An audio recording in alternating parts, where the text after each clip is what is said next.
પહેલા એ મુદ્દા પર વાત કરીશું જેણે ગુજરાત પર એક કલંક લગાવ્યું છે। કેવી રીતે એક રાજ્યમાં શિક્ષકો એક વર્ષ કરતા વધારે સમયથી વિદેશમાં સ્થાયી થઈ જાય અને તંત્રને સરકારને કોઈને ખબર જ ન પડે, એ શક્ય કેવી રીતે બને, એ સવાલ ઉઠી રહ્યા છે।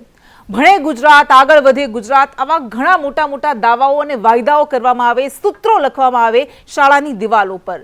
પ્રવેશોત્સવ, ગુણોત્સવ એવા કરોડોના તાઇફાઓ કરવામાં આવે દર વખતે શાળાની શરૂઆત પહેલા, પરંતુ આખરે શું થાય છે? હજુ થોડા દિવસ પહેલા જ આપણે ચર્ચા કરી હતી કે ગુજરાત કેમ ઠોઠ થઈ ગયું છે। ગુજરાત જે એક સમયે ફ્રન્ટ રનર સ્ટેટ હતું શિક્ષણમાં, એ આખરે પરફોર્મિંગ સ્ટેટ કેમ બની ગયું? કેમ 18મા ક્રમે ધકેલાઈ ગયું? કેમ ડ્રોપ આઉટ રેશિયોમાં બિહાર અને ઉત્તર પ્રદેશ જેવા એક સમયે બીમારું ગણાતા રાજ્યોની પણ પાછળ જતું રહ્યું? આવા ઘણા બધા સવાલો થઈ રહ્યા છે। સૌથી વધારે બજેટ એ ગુજરાતમાં શિક્ષણ પાછળ ફાળવવામાં આવે છે, પણ આખરે એવું કેમ છે કે શિક્ષણના ક્ષેત્રમાં ગુજરાત આટલી ખરાબ સ્થિતિમાં છે, બદથી બદતર બની રહ્યું છે? આવા અનેક સવાલો થઈ રહ્યા છે, કારણ કે જે શિક્ષકોને ભણાવવાની જવાબદારી છે, ગુરુ જ ગાયબ થઈ રહ્યા છે। સૌથી પહેલા બનાસકાંઠાની પ્રાથમિક શાળાના શિક્ષિકાની તસવીર અમે આપણે બતાવી રહ્યા છીએ, જે 8 મહિનાથી ગેરહાજર છે। અંબાજીની પાછા પ્રાથમિક શાળાના આ શિક્ષિકા યુએસમાં, અમેરિકામાં સ્થાયી થઈ ગયા છે અને અહીંયા તેમની હાજરી ગેરહાજરી જે પણ હોય પુરાતી હતી, કોઈ પગલાં પણ ન લેવામાં આવ્યા। ભાવના પટેલ નામની આ શિક્ષિકા હતી જેમણે રાજીનામું પણ નથી આપ્યું, પરંતુ તેમ છતાં 8 મહિના, કોઈ કહી રહ્યું છે વર્ષ થઈ ગયા, તેમ છતાં પણ કોઈને ખબર ન પડી। એ સવાલ કેવી રીતે થાય? શિક્ષણ વિભાગને લેખિતમાં અરજી કરવામાં આવી હતી, તેમ છતાં પણ કોઈ કાર્યવાહી ન કરવામાં આવી। આ સૌથી મોટી લાપરવાહી, બેદરકારી દર્શાવે છે આપણા તંત્રની, આપણી સિસ્ટમની। ઇન્ચાર્જ આચાર્ય જિલ્લા શિક્ષણ અધિકારીને પણ આ મામલે અરજી કરી છે અને હવે શું પગલાં લેવાય છે એ જોવાનું રહેશે। ડીઓ કહી રહ્યા છે કે અમે શિક્ષિકાને નોટિસ આપી છે, પરંતુ સવાલ એ થાય કે આખરે જ્યારે એક શિક્ષક એ વિદ્યાર્થી માટે મહત્વનો હોય, જરૂરી હોય, તો આવું બને કેવી રીતે? અને માત્ર એક સ્ટોરી નથી આવી, બનાસકાંઠાના વાવથી પણ આવી સ્ટોરી સામે આવી છે, આ કહાની સામે આવી છે, જ્યાં ઉંચપા પ્રાથમિક શાળામાં એક શિક્ષિકા છેલ્લા ઘણા સમયથી ગેરહાજર રહેતા હતા। દર્શન નામનો આ શિક્ષક જે 2 વર્ષથી ગેરહાજર હતો અને વિદ્યાર્થીઓ આ શિક્ષક વગર જ ભણતા હતા। એક શિક્ષક, જ્યારે એવું કહેવાય છે કે બાળકોના ભવિષ્યનું ઘડતર આ ગુરુના હાથમાં હોય છે, પરંતુ ગુરુ જ્યારે આવી રીતે જલસા કરતો હોય વિદેશમાં અને બાળકો અહીંયા વલખા મારતા હોય, તો આવું કઈ રીતે ભણતર મળી શકે? આ શિક્ષક કે જે છેલ્લા 2 વર્ષથી કેનેડામાં સ્થાયી થઈ ગયો છે અને તેમ છતાં પણ કોઈ પગલાં લેવામાં ન આવ્યા। આ તરફ નડિયાદમાં હાથજ પ્રાથમિક શાળાના શિક્ષિકા પણ સતત ગેરહાજર રહી રહ્યા છે અને તેમની સામે પણ અત્યારે જ્યારે ખબર પડી રહી છે કે આવું બન્યું છે। શિક્ષિકા સોનલ પરમાર, જે છેલ્લા 1 વર્ષથી અમેરિકામાં સ્થાયી થયેલા છે, બનાસકાંઠા જેવો જ આ કિસ્સો છે, અને તેમ છતાં પણ કોઈ કાર્યવાહી કરવામાં ન આવી। ન આ શિક્ષિકાએ શિક્ષણ વિભાગ પાસેથી કોઈ એનઓસી લીધું હતું, ન કોઈને જાણ કરી હતી, અને તેમ છતાં પણ આ અંધેર વહીવટ આખી સિસ્ટમમાં ચાલતો રહ્યો।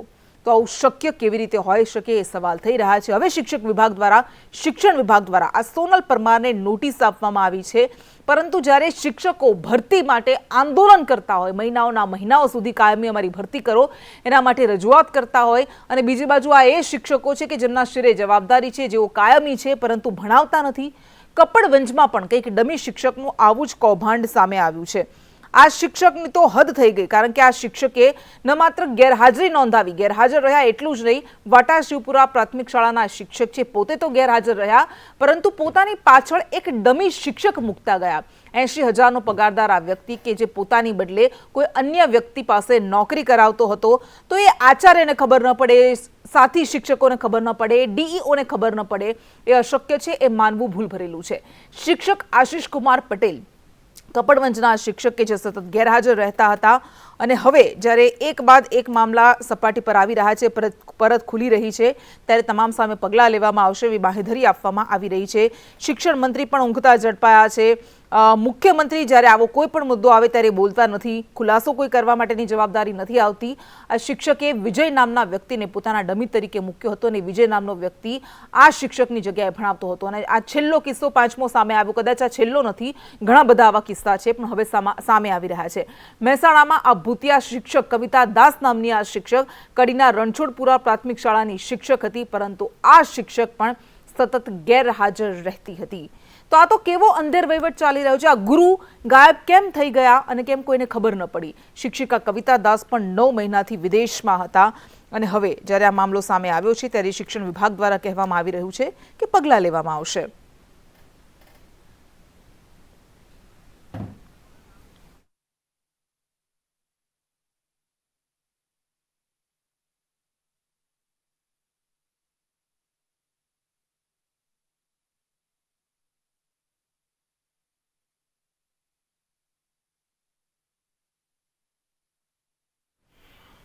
અને આટલા બધા કિસ્સા એક બાદ એક સામે આવી રહ્યા છે. મહેસાણામાં તો સામે આવ્યું છે એવા 10 કરતાં વધારે શિક્ષક છે કે જે સતત ગેરહાજર રહ્યા છે. કોઈ અશક્ત છે, કોઈક બહાર છે અને તેમ છતાં ખબર ન પડે એ સવાલ થાય.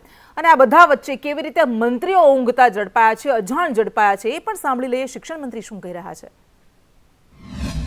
એમણે રજા મૂકી અને વિદેશ ગયા છે એ બધી જ બાબતો પૂર્તતા થઈ છે, પરંતુ 1 જાન્યુઆરી પછી જે રજા મૂકી પછી એમને ગવર્મેન્ટનો 1 રૂપિયો પગાર આપવામાં આવ્યો નથી. એમને નોટિસ આપવામાં આવી. છતાં પણ અગાઉ જો એણે સરકારનો દુરુપયોગ કરીને કંઈ લાભ લીધો હશે અથવા તો લાંબી રજા મૂકી છે, એનું સોમવારે સંપૂર્ણપણે એકમાત્ર દાંતા સ્કૂલ નહીં, પૂરી ગુજરાતના તમામ ગામડાઓની શાળામાં આવા કોઈ લાંબી રજાથી પોતાનો ફાયદો ઈચ્છી અને શિક્ષણ ઉપર જેની અસર થાય, બાળકોને શિક્ષણ આપવાની જગ્યાએ મોટી રજા લઈને જતા હોય અને પોતાનો વ્યક્તિગત સ્વાર્થ સાધતા હોય, આવી તમામ માહિતી મેં સોમવાર સુધીમાં મંગાવી છે. જ્યાં ક્ષતિ હશે ત્યાં ચોક્કસ એનું એક્શન લેવાશે. ક્યાંક આવા કિસ્સા સરકારની કલંક લગાડે છે અને શિક્ષણ વિભાગને પણ કલંક લગાડે. આ જવાબદારી હું કોઈના ઉપર આપવા માંગતો નથી. જવાબદારી શિક્ષણ મંત્રી તરીકે મારી છે, હું સ્વીકારું છું અને એના એક્શન લઈશ. આવનારા સમયમાં એક શિક્ષકની વાત અમારા ધ્યાન પર આવી છે અને અમે હું ઝુંબેશના રૂપમાં અમારી જે 32,000 ઉપરની જે મારી શાળાઓ છે ત્યાંથી અમે રિપોર્ટ મંગાવીશું ને એ ગેરહાજર રહીને વિદેશમાં ગયો છે અને નોકરી ચાલુ છે એ તો ગંભીર બાબત છે જ, પણ સાથે સાથે જો એની હાજરી પૂરનાર જે છે એ વધુ દોષિત છે. એટલે પહેલાં તો સજા પનિશમેન્ટ કરીશું, પણ જે એને સપોર્ટ કરનાર જે છે, જે શિક્ષક ત્યાંનો જે આચાર્ય હોય કે જે કંઈ હોય, એની વધુ જવાબદારી બને છે. એ અમારા બાબત ધ્યાન પર આવી. કાલે જ મેં રિપોર્ટ મંગાવ્યો છે અને આવનારા સમયમાં પૂરા ગુજરાતમાં ઝુંબેશના રૂપમાં લઈને આવા જો શિક્ષક મિત્રો હશે જેની નોકરી ચાલુ છે અને વિદેશ પ્રવાસમાં છે, બહાર હશે, ગેરહાજર હશે અથવા અનિયમિત હશે, તો એને કાયદેસરની કાર્યવાહી કરીને એમને ઘર ભેગા કરવામાં આવશે. કાયદેસરની કાર્યવાહી કરીને જે પણ પગલાં લેવાના હશે લેવામાં આવશે. પરંતુ એ તમારા કામ પર સવાલ થાય છે કે તમે કેમ ઊંઘતા ઝડપાયા? મંત્રી છો, શિક્ષણ વિભાગ આટલો મોટો જેની પાછળ કરોડોનું બજેટ ફાળવાય છે, આટલા બધા શિક્ષકો જે ગેરહાજર રહે છે, એક શિક્ષક કેટલો મહત્વનો હોય છે, પણ એ મહત્વતા અહીંયા સમજાય નથી. KR પોટા કે જેઓ પૂર્વ DPEO છે, એમની પાસેથી જાણીશું કે આખી સિસ્ટમ કેવી રીતે કામ કરે છે. આપણી સાથે જોડાઈ ગયા છે KR પોટા. સર, સ્વાગત છે આપનું સંદેશ ન્યૂઝમાં. બનાસકાંઠાથી મામલો સામે આવ્યો હતો. મહેસાણા સુધી માત્ર 3 દિવસમાં 5 આવા શિક્ષકો ઝડપાયા છે, જે કાં તો વિદેશમાં સ્થાયી થઈ ગયા છે કાં તો આવતા જ નથી. મોટાભાગના વિદેશમાં સ્થાયી છે. કોઈકે તો વળી ડમી શિક્ષક પણ મૂકી દીધો છે કે એની જગ્યાએ બીજો શિક્ષક કામ કરે ને એ પગારનો કેટલીક માત્રા મેળવી લે. તો તમને લાગે છે કે આ શક્ય છે? કોઈને ખબર ન પડે એના વગર? આ જે છે વ્યવસ્થિત ષડયંત્ર કહી શકાય, કારણ કે સિસ્ટમ એટલી આસાન નથી.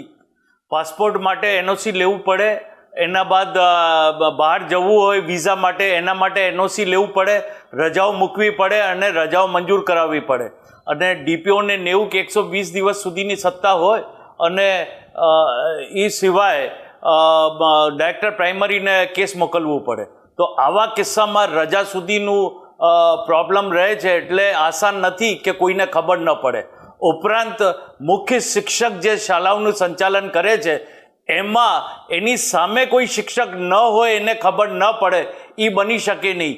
રજાઓ મૂક્યા સિવાય જ્યારે માણસ જઈ શકે નહીં, તો આવામાં પોસિબલ નથી. ઉપરાંત CRC, BRC, બીટ કેળવણી નિરીક્ષક, TPO, TDO અને DPO સુપરવિઝનમાં હોય છે. વારંવાર SSA અને GCRT દ્વારા પણ મોનિટરિંગ કરવામાં આવે છે. તો આવામાં આટલું બધું કઈ રીતે થયું છે એ સમજ બહાર છે. એટલે બધાની જાણ હેઠળ જ આ વસ્તુ બની હોવી જોઈએ. અન્યથા જ્યારે શાળામાં કે કોઈ બીજે ઠેકાણે પણ સ્ત્રી પુરુષ જ્યારે વાત કરતા હોય તો આખા ગામને ખબર પડતી હોય, તો આ કિસ્સામાં શિક્ષક શિક્ષિકા સ્વજાતે હાજર ન હોય તો કઈ રીતે બને?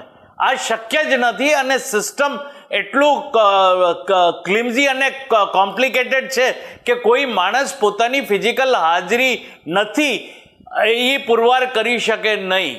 એટલે અને બીજું કે દરરોજ ડેટા શિક્ષકના અને વિદ્યાર્થીના વિદ્યા સમીક્ષા કેન્દ્રમાં જતા હોય અને આવી રીતની જે પદ્ધતિ ચાલતી હોય કે શિક્ષક ગેરહાજર છે છતાં ત્યાં VSK-માં જે ડેટા જતા હોય એ હાજર બતાવતા હોય એ પ્રશ્નાર્થ સિસ્ટમ ઉપર થઈ જાય છે.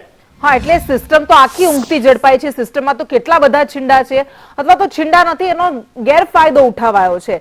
આચાર્યને ખબર ન હોય, શિક્ષિકાઓને ખબર ન હોય અને છેક ડીઓને ખબર ન પડે તો શક્ય જ નથી. પણ એક તરફ જ્યારે કાયમી ભરતી માટે શિક્ષકો ઉમેદવારો આંદોલન કરતા રહે છે, એવી એક શાળાઓ, ઘણી બધી શાળાઓ આપણે જોઈએ છે કે જ્યાં એક સાથે ઘણા બધા વર્ગખંડો ચાલે છે, કારણ કે શિક્ષક નથી. એક શિક્ષક આ બધા જ વર્ગના બાળકોને ભણાવે છે.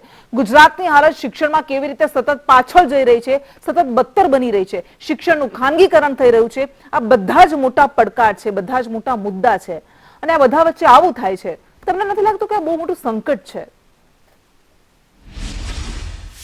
ના, આ ગંભીર મુદ્દો છે ને બીજી એક વસ્તુ સમજવા જેવી છે કે VSK વિદ્યા સમીક્ષા કેન્દ્ર જે છે ત્યાં એક કોમ્પ્યુટર હેન્ડલ કરવા વાળા અથવા કોમ્પ્યુટર શાખા હેન્ડલ કરવા વાળા સ્વરીતે નિર્ણય લઈને અથવા સ્વરીતે સંચાલન કરીને અને બધી માહિતીઓ મંગાવતા હોય અને એના ઉપર સુપરવિઝન જે હોવું જોઈએ એવું લાગે છે કે સુપરવિઝન નથી. VSK-માં આટલી કચેરીઓ છે તો તેમાંથી જોઈન્ટ ડાયરેક્ટર કક્ષાના, ડેપ્ટી ડાયરેક્ટર કક્ષાના અને ક્લાસ 1-2 કક્ષાના અધિકારીઓ આ વ્યવસ્થાપન, નિયંત્રણ અને સંચાલનમાં પોતાની ભાગીદારી આપે અને સરકાર એવા ઓર્ડર્સ પાસ કરે.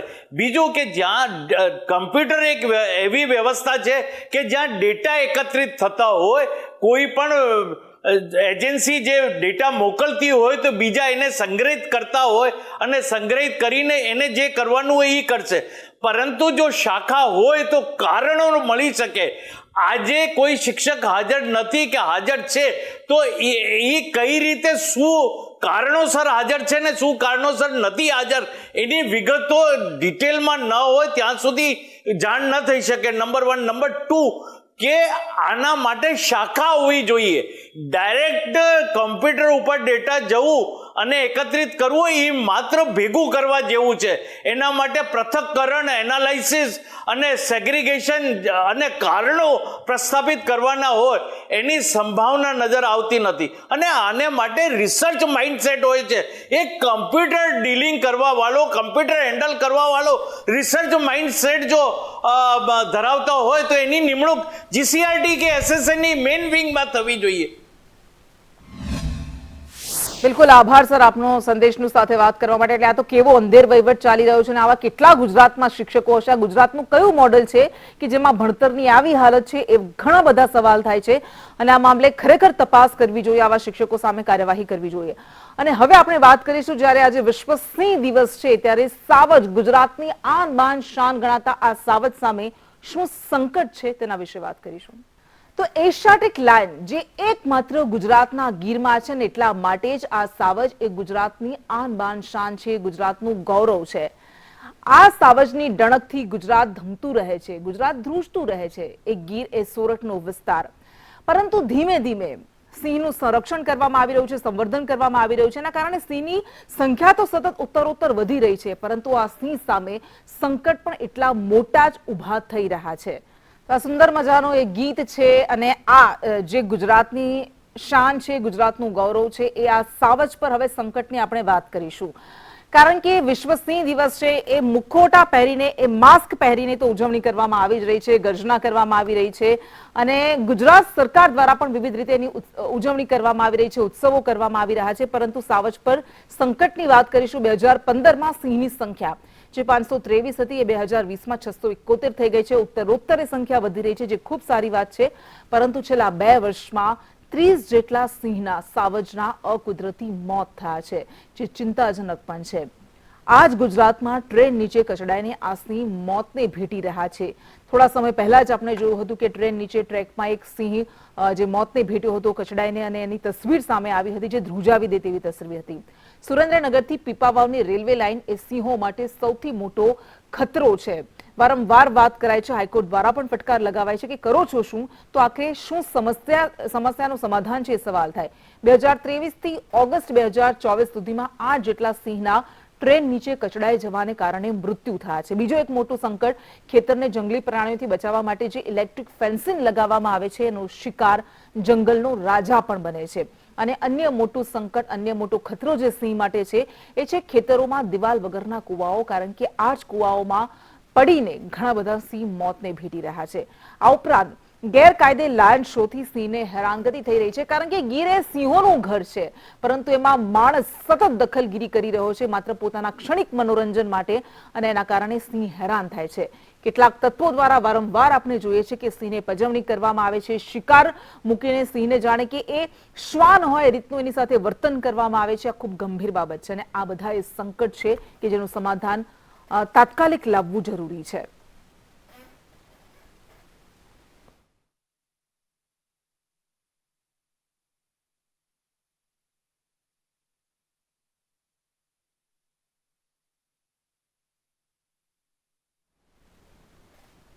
અને આ જ મુદ્દા પર આપણે વાત કરીશું. આપણી સાથે જયેશ ઠકરા કે જેઓ રેસિડેન્ટ એડિટર છે ગુજરાત રાજકોટના સંદેશના, અને સિંહ પ્રેમી પણ છે, એ વન્યજીવ પ્રેમી છે, એ આપણી સાથે જોડાઈ ગયા છે.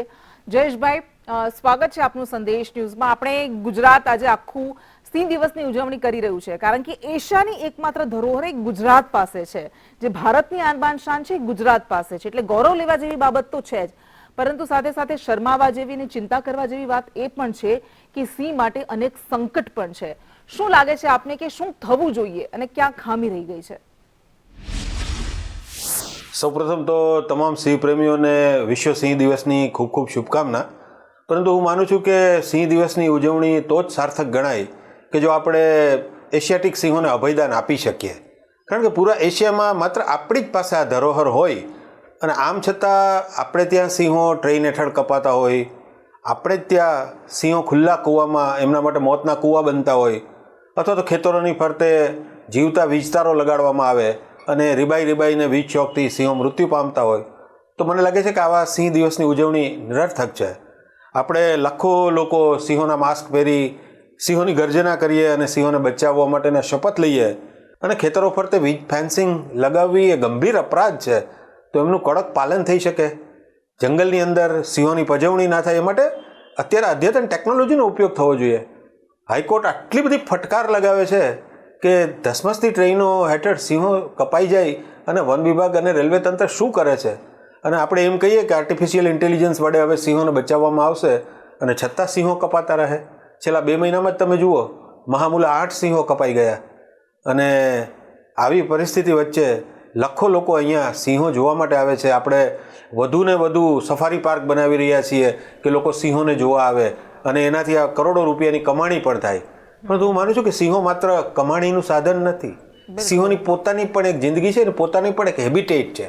બિલકુલ, ખૂબ સાચી વાત છે કે સિંહનો પોતાનો પણ એક વસવાટ છે, ને વસવાટને માન આપવું જોઈએ, સન્માન આપવું જોઈએ, માત્ર ક્ષણિક આનંદ માટે, એના ન માત્ર જીવનને, પરંતુ તમે એના અસ્તિત્વ સામે પણ એક મોટો પડકાર ઉભો કરી રહ્યા છો. આ બધી જ બાબતોનું ધ્યાન રાખવું જોઈએ સરકારે પણ અને લોકોએ પણ.